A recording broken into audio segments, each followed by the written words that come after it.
Look, if you're building a product, you already know the harsh truth, right? A clunky interface can literally kill a brilliant idea in seconds. So today, we're unpacking a foolproof three-step method to generate product ideas that actually matter and craft a user experience so seamless, it honestly feels like magic. Because as any developer or designer knows, creating a product users genuinely love, it doesn't just happen by accident. It takes a tested, deliberate process. So, how do you create a great UX? Whether you're a seasoned UX designer with, years of battle scars or just someone trying to bring a really fresh idea to life, you've probably agonized over this exact question. It's the absolute core challenge of product development. How do we take this incredibly complex concept and turn it into an experience that feels so intuitive, the user barely even notices the interface is there? I mean, we've all used apps that make us want to throw our phones across the room. We want to build the exact opposite of that. Okay, here's our structured roadmap for today. 1. Designing brilliant ideas. 2. Focusing on the problem. 3. Mapping the user flow. And 4. Nailing the visual design. Let's jump right into section 1. Designing brilliant ideas, the framework. Now, the real secret to a great user experience isn't magic. It's actually just a strict chronological sequence. Step 1, you obsess over the problem.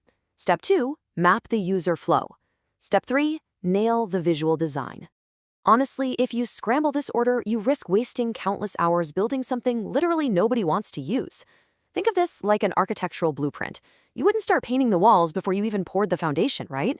Sticking to this specific order is the ultimate secret to avoiding wasted time and ensuring your product actually solves a real, tangible issue in the real world. Moving on to section 2, focus on the problem, finding your niche. Okay, before you sketch a single wireframe, you've got to become a detective. You need to unleash your research tools on the market, dive deep into online forums, and even those brutally honest, wildly angry complaint threads.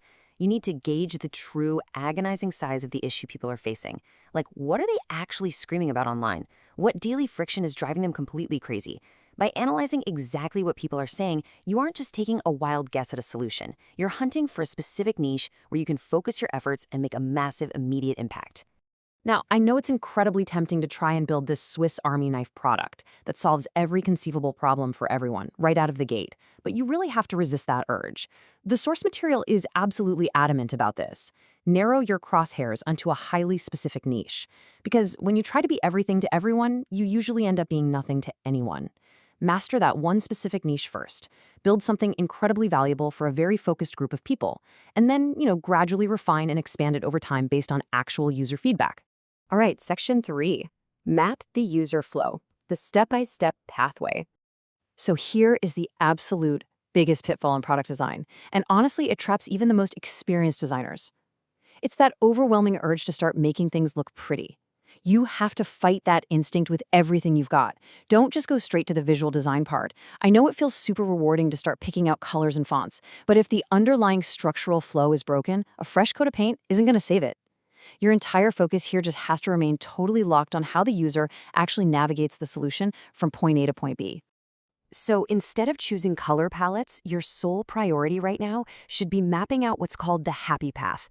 Just imagine a scenario where everything goes absolutely perfect for your user. They encounter zero bugs, zero confusing menus, zero friction. What is the exact step-by-step journey they take to successfully reach their goal? You need to carefully outline every single click, swipe, and transition that makes up that ideal, perfect world pathway. And here's a really cool trick. This is where you can bring in a brilliantly tireless sparring partner. Generative AI. You can actually ask a generative tool to map out its own step-by-step happy path for the exact same problem you're trying to solve. Then you put them side by side and compare notes.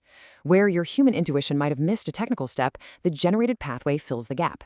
And where the AI maybe lacks human nuance or empathy, your ideas step in to smooth things out. By combining the strengths of both pathways, you forge this incredibly robust, bulletproof user flow that accounts for literally every possible detail. Which brings us to section 4, nail the visual design, layout, look, and feel. Okay, now for the truly exciting part. When you finally transition to visuals, 3 is your magic number. You need 3 completely different directions to start. It's just absolutely critical to ensure you have a solid, undeniable basis for comparison before you commit to a single style. And to be clear, we aren't just talking about, moving a button slightly to the left or changing a shade of blue. We're talking about completely distinct visual ecosystems here. Ask your design tools or your team to come up with 3 directions that intentionally challenge your initial assumptions.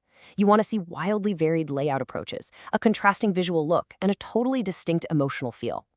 One might be super sleek and corporate, while another might be playful and energetic.